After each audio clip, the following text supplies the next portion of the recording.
Terima kasih Anda masih bergabung bersama kami. Pemirsa, PT Bank Tabungan Negara Persero Tbk atau BBTM menargetkan pelepasan atau spin-off unit usaha syariah BTN Syariah akan dilaksanakan semester 1 2025 dan aksi tersebut masuk dalam daftar aksi korporasi BTN tahun 2025 di urutan kedua dan akan rampung secara tentatif pada paruh pertama tahun depan. Dalam rapat dengar pendapat atau RDP di Komisi 6 DPR, Direktur Utama PT Bank Tabungan Negara Persero Tbk atau BBTN Nixon LP Napitupulu mengungkapkan, pihaknya menyiapkan total modal sebesar 1,5 triliun rupiah hingga 6 triliun rupiah untuk pelepasan unit usaha syariah. Hal ini dijalankan dengan harapan supaya BTN Syariah tetap bertahan di buku 2. SD masih terus menunjukkan tren penguatan, tadi Pak Royke juga udah menjelaskan cukup panjang, dan ini juga dampak ke rupiahnya lumayan signifikan kalau kita lihat. Lanjut.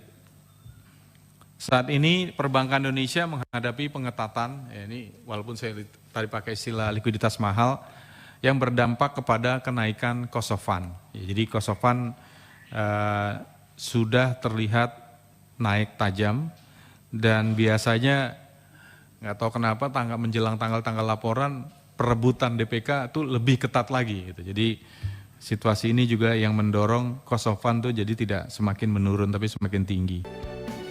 Manajemen juga memaparkan kinerja BTN Syariah yang jauh lebih baik ketimbang induk BBTN. Laba bersih BTN Syariah terbang 56,1% secara tahunan menjadi 164 miliar rupiah per kuartal 1 2024. Pembiayaan di BTN Syariah juga berhasil tumbuh 20% year on year menjadi 39 miliar rupiah.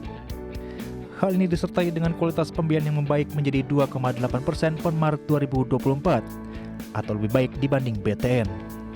Kinerja yang baik ini dicapai karena pemain bank syariah di industri saat ini masih sedikit. Selain itu, BTN Syariah menyasar segmen perumahan dan konsumer, dengan masyarakat pada umumnya di bidang perumahan menginginkan akadnya secara syariah. Berbagai sumber untuk IDX Channel.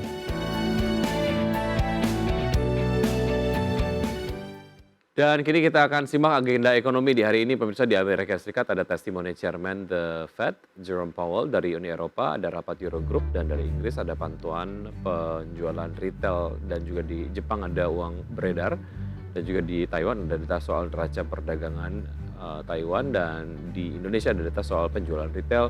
Kemudian dari Australia ada sentimen konsumen Westpac. Dan agenda emiten untuk hari ini bisa dapat Anda saksikan di layar televisi pemirsa. Untuk Zone dan juga RAM ini melakukan pembayaran dividen tunai. Kemudian BIAN, NCKL, LSIP ini melakukan DPS dividen tunai, INDF dan ICBP ex dividen tunai, dan BBYB tanggal XHM ETD. Berikutnya adalah pembukaan dari bursa-bursa utama Asia di pagi hari ini, seperti Anda dapat saksikan di layar televisi. Untuk bursa utama Asia,